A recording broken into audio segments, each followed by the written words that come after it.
Salam Bapak Mama jemaat sekalian. Saya persilakan Bapak Mama untuk menyatakan damai sejahtera dengan berjabat tangan di samping, di kiri, di muka, di belakang.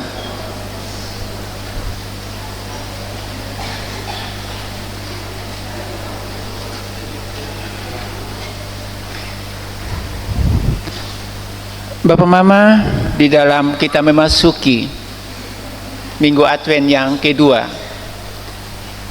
Sinode Gimit menetapkan bacaan Alkitab bagi kita pada saat ini yang terambil dari kitab Yesaya 40 ayat 1 hingga ayatnya yang ke-11 di bawah terang tema proaktif menyiapkan jalan bagi Tuhan.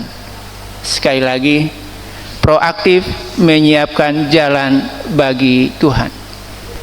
Bapak Mama, sebelum saya memulai khotbah ini, pertama saya mau bilang terima kasih Bapak, terima kasih Tuhan atas kesempatan yang diberikan kepada saya untuk bisa berdiri di mimbar yang sangat mulia ini, yang tidak saya pernah bayangkan akan terjadi seperti ini.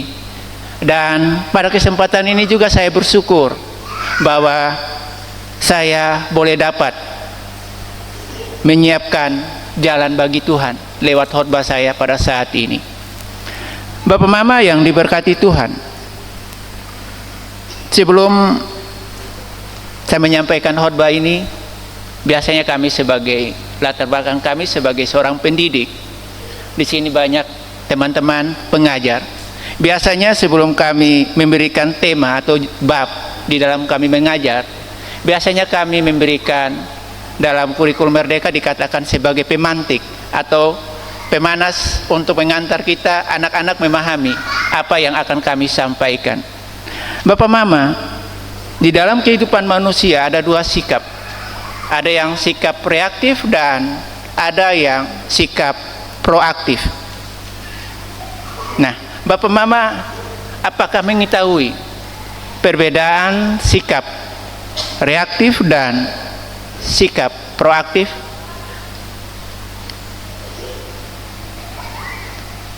Apa yang akan dilakukan oleh seseorang yang berdiam reaktif dan proaktif ketika melihat langit mendung? Apalagi sekarang katong masuk dalam musim hujan dan seringkali kita menghadap dengan situasi yang namanya mendung. Bapak Mama, orang yang proaktif ketika keluar rumah akan membawa payung. Dia berjaga-jaga andai kata turun hujan. Dan ketika hujan turun, ia tidak akan menyalahkan cuaca tersebut. Sedangkan orang yang reaktif, dia enggan untuk membawa payung. Ketika hujan turun, ia akan menyalahkan cuaca yang menyebabkan turunnya hujan. Jadi inti yang membedakan antara sikap reaktif dan proaktif adalah sikap reaktif yang memberikan respon setelah peristiwa terjadi atau setelah hujan turun baru dia respon. Oh, ada hujan. Sedangkan sikap proaktif sudah memberikan respon sebelum peristiwa terjadi, yaitu sebelum hujan dia sudah menyiapkan payung. Bapak Mama jemaat Tuhan, proaktif adalah sikap ketika seseorang tidak hanya sekedar mengambil inisiatif, tetapi juga menyadari kalau setiap orang memiliki tanggung jawab. Berlawanan dengan proaktif, orang yang reaktif membiarkan situasi mengontrol respon diri dan cenderung pasrah dengan situasi, mau jadi apa nah jadi su. Itu yang bersikap reaktif. Bapak Mama, dalam perjalanan iman saat berhadapan dengan masalah, orang yang reaktif akan menyerah atau akan marah, bahkan menyalahkan Tuhan, kenapa kehidupan saya seperti ini, atau menyalahkan orang lain dan atau keadaannya sendiri. Kadang orang yang reaktif lari dari tanggung jawab, diberikan tugas dan dia tidak mau menjalankan tugas tersebut. Bahkan di dalam hidupnya ia pasrah dan berkata semuanya adalah takdir. Bapak Mama berbeda dengan orang yang proaktif. Ia tidak akan pernah menyerah. Ia akan bersedia diproses oleh Tuhan, dan ia akan mencari jalan penyelesaian masalah yang sesuai dengan kehendak Tuhan. Bapak Mama, Yesaya 40 ayat 1 sampai 11 memberi nasihat bagi bangsa Yehuda dan kita untuk bagaimana menyambut kedatangan Tuhan dengan bersikap proaktif. Kitab Yesaya dibagi menjadi 3 bagian berdasarkan situasi historis atau cerita yang melatar belakangi setiap bagiannya. Bagian yang pertama itu dari pasal 1 ayat 1 hingga pasal yang ke-39 ayat yang ke-8. Bagian ini berisikan nubuatan mengenai Yehuda dan Yerusalem serta bangsa-bangsa lain yang berlatar belakang situasi sebelum pembuangan. Bagian yang kedua itu pada pasal yang 40 ayat 1 hingga pasal yang ke-55 ayatnya yang ke-13. Bagian ini berisi kabar baik bagi umat Allah yang ada dalam situasi pembuangan di Babilonia. Dan bagian yang ketiga itu dalam pasal 56 ayat 1 hingga pasal 66 ayatnya yang ke-24. Dan pada bagian ketiga ini berisikan tentang peringatan dan janji untuk umat Allah yang sesudah pembuangan. Bapak Mama jemaat yang diberkati oleh Tuhan, Yesaya 40 ayat 1 hingga ayatnya yang ke-11 mau mewartakan tentang kedatangan Tuhan yang memulihkan dan membebaskan umatnya bangsa Yehuda dari pembuangan. Dan berita ini dimulai dengan kata-kata penghiburan yang memuat ada 3 pernyataan. Pernyataan yang pertama yaitu perhambaan sudah berakhir. Pernyataan yang kedua yaitu kesalahan telah diampuni. Dan pernyataan yang ketiga, umat telah menerima hukuman 2 kali lipat. Bapak Mama, namun berita penghiburan tersebut memerlukan satu persiapan khusus. Berbagai penghalang dari jalan Tuhan harus diatasi agar kemuliaan Tuhan dinyatakan. Tadi dapat dibaca, kita telah baca dari ayatnya yang ke-3 sampai ayatnya yang ke-5. Setelah kata-kata penghiburan, Yesaya di sini meminta atau berseru, namun dengan nada pesimis, yang dimana Yesaya justru mengevaluasi kualitas kesalehan manusia melalui gambaran rumput dan bunga di padang. Di sini Yesaya mengungkapkan bila kesalehan manusia dapat kering dan dapat layu, berbanding terbalik dengan firman Tuhan yang kekal. Dan bagi Yesaya, menurunnya kesalehan bisa menjadi tanggapan umat terhadap kedatangan Tuhan. Bapak Mama yang diberkati oleh Tuhan Yesus, seruan yang tidak disampaikan pada ayat 6 hingga pada ayat yang ke-8 itu dikemukakan dalam ayat yang ke-9 hingga ayatnya yang ke-11, di mana seruan itu berisi perintah bagi umat Tuhan untuk mewartakan kabar baik, yaitu kabar tentang kehadiran Tuhan yang perkasa sekaligus penuh kasih dan kelemah lembutan. Dapat kita baca pada ayatnya yang ke-10 hingga pada ayatnya yang ke-11. Dan kabar itu harus disampaikan dari gunung yang tinggi agar semua orang dapat mendengarnya. Bapak Mama, Yesaya 40 ayat 1 dan 11 ini sampai dengan 11 menegaskan peran aktif dari Allah untuk membebaskan dan memulihkan umatnya. Dan bacaan ini juga menegaskan bahwa umat perlu menanggapi peran aktif dari Allah secara proaktif. Umat diajak untuk tidak berkeluh kesah dan pasif, melainkan mempersiapkan diri menyongsong karya pembebasan Allah. Bapak Mama yang diberkati oleh Tuhan, proaktif menyiapkan kedatangan Tuhan di dalam Yesaya diungkapkan lagi dalam perjanjian baru, yaitu keempat Injil, yaitu Matius, Markus, Lukas, dan Yohanes, mengemukakan pernyataan Yesaya 40 ayat 3 dengan menunjuk pada peran Yohanes Pembaptis. Di sini meskipun berbeda konteks, tetapi Yesaya 40 ayat 1 hingga pada ayatnya yang ke-11 dan keempat Injil sama-sama mengungkapkan tentang pentingnya mempersiapkan dan mewartakan kedatangan Tuhan. Bapak Mama, jemaat yang diberkati oleh Tuhan, kita tahu seperti apa keberadaan padang gurun. Padang gurun atau padang belantara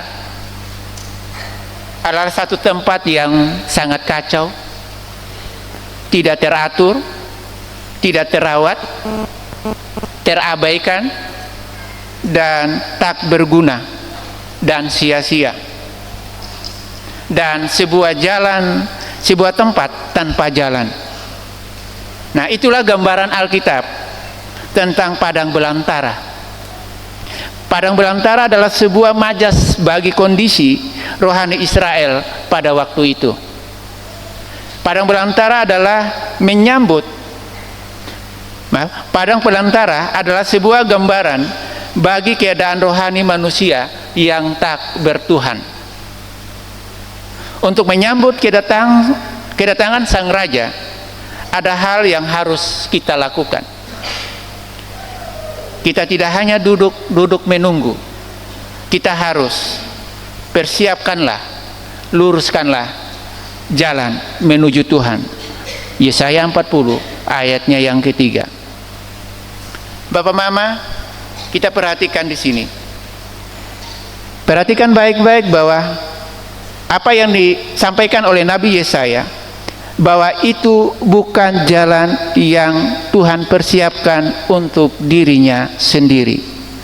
Sekali lagi, bukan jalan yang Tuhan persiapkan untuk dirinya sendiri.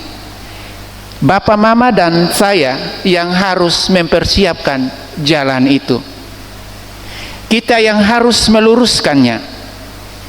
Ketika Tuhan tiba di pintu hati kita, apakah Tuhan akan menemukan sebuah jalan yang dilewati, atau Tuhan menemukan hanyalah semak duri, tanah yang becek, atau tanah yang berlubang-lubang?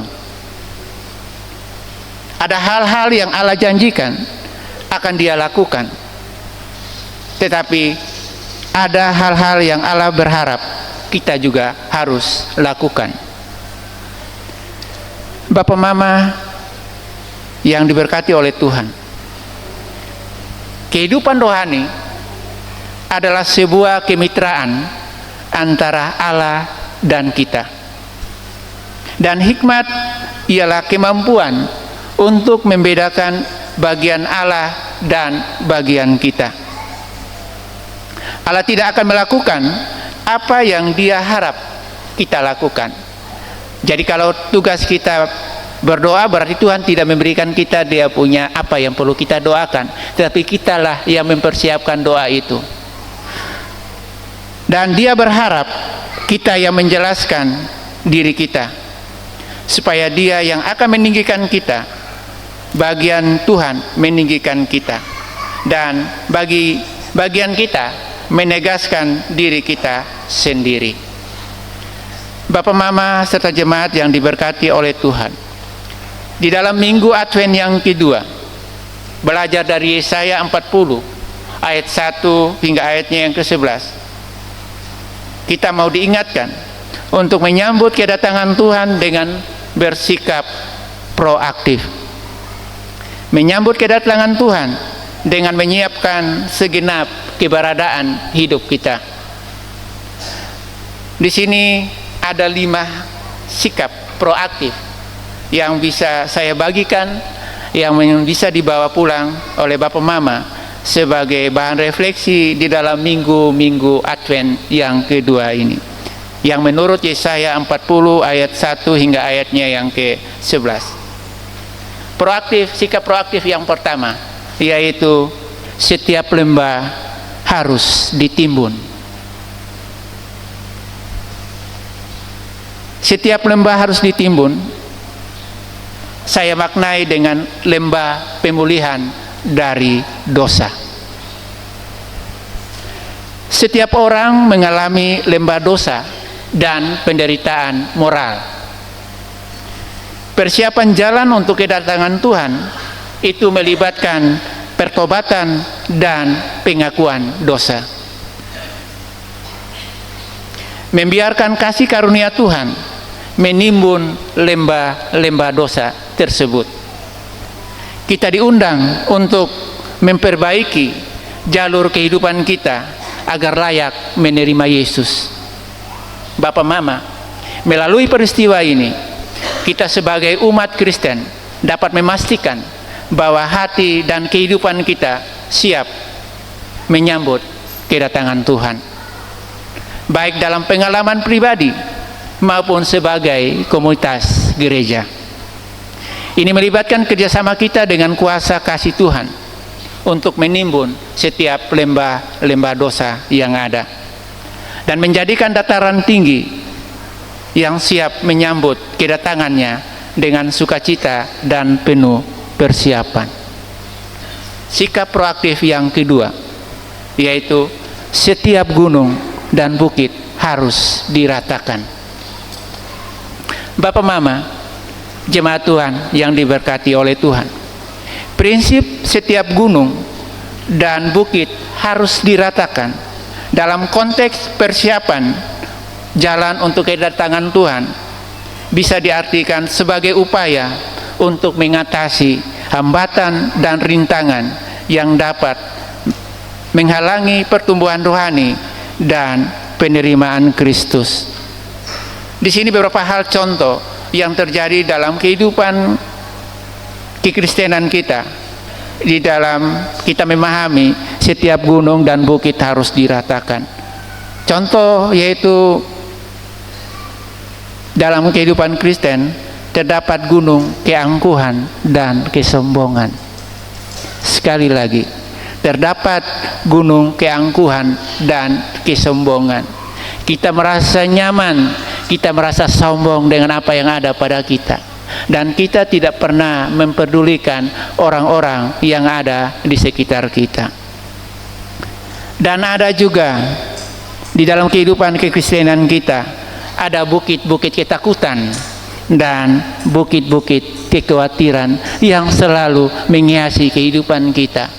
Dan bagaimana kita dapat menyambut kedatangan Tuhan apabila di dalam kehidupan kita mengalami ketakutan dan kekhawatiran, baik untuk ekonomi, pendidikan maupun rumah tangga kita. Dan ada juga gunung dosa yang tinggi yang ada di dalam kehidupan kekristenan kita. Gunung dosa, percabulan, perselisihan yang juga akan menghambat di dalam kita menyambut kedatangan Tuhan. Dan ada juga bukit pemisahan dari sesama, yaitu terkadang kita membandingkan ras, suku, dan agama. agama A yang lebih baik, suku A yang lebih baik, suku B tidak baik. Ini salah satu bukit pemisahan dari sesama yang juga menghambat kita di dalam menyambut atau mempersiapkan kedatangan Tuhan. Dan ada juga dalam kehidupan kekristenan ada gunung egoisme atau kepentingan diri sendiri. Dan ada juga bukit kegagalan dan keraguan. Bapak Mama yang diberkati oleh Tuhan, dalam semua ini umat Kristiani diajak untuk bekerja sama dengan Roh Kudus yang membantu meratakan setiap gunung dan bukit dalam hidup kita, menciptakan jalan yang mulus bagi kedatangan Tuhan dalam hidup dan komunitas kita. Sikap yang ketiga, proaktif di dalam menantikan kedatangan Tuhan, yaitu yang berliku-liku diluruskan, atau saya mau bilang tidak ada kepalsuan. Di sini dapat diartikan sebagai upaya untuk menyelaraskan atau memperbaiki jalan hidup yang bercabang-cabang atau yang penuh dengan kesalahan. Di dalam konteks persiapan jalan untuk kedatangan Tuhan, ini dapat mencakup berbagai aspek kehidupan rohani dan moral. Beberapa contoh yang ada dalam kehidupan kita sebagai orang Kristen, yaitu kepastian dalam iman.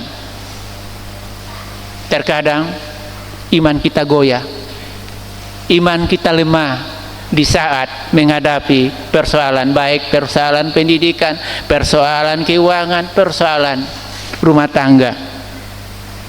Dan hal-hal inilah yang perlu kita luruskan untuk menanti kedatangan Tuhan.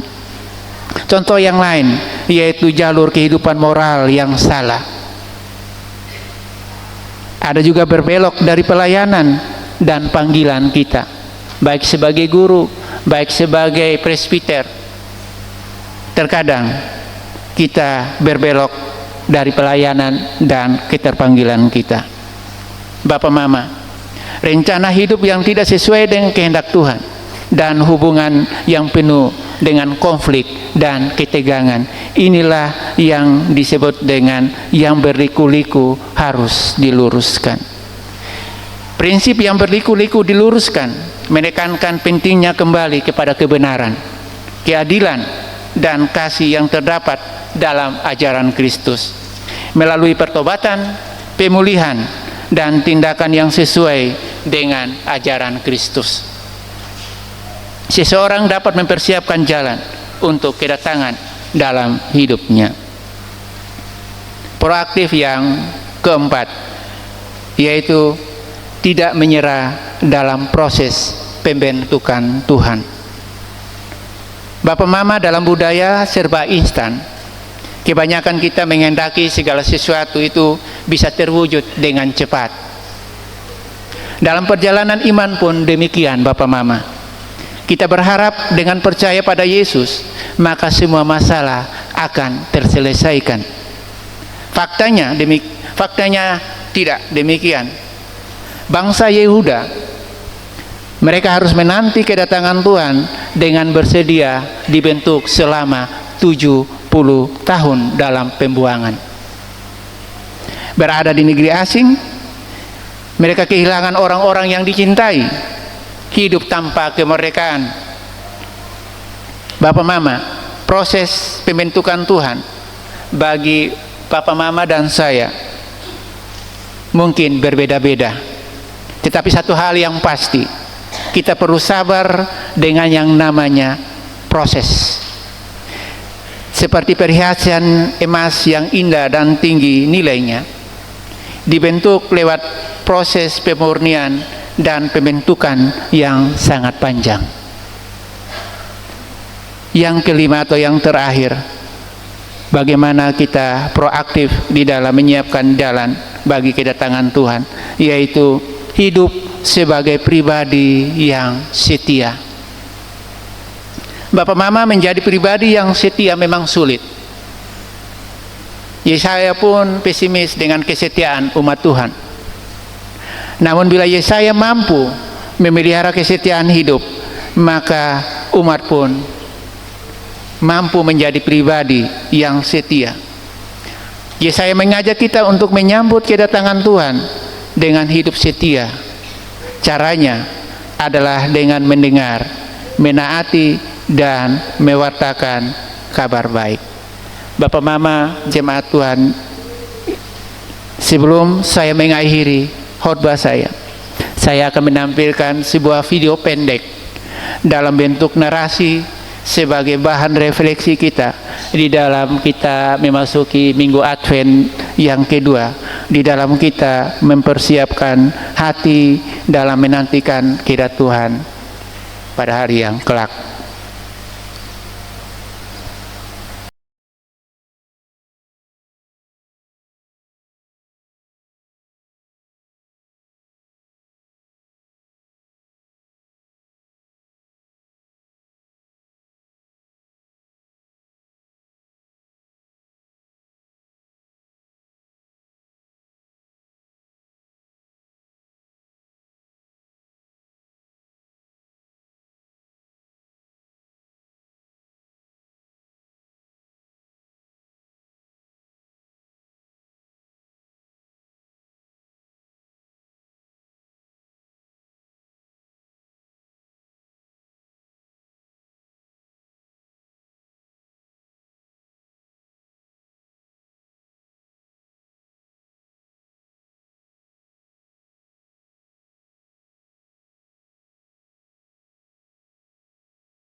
bagi Tuhan adalah panggilan yang menantang kita untuk terlibat secara aktif dalam persiapan rohania dan kehidupan yang sesuai dengan kehendak-Nya.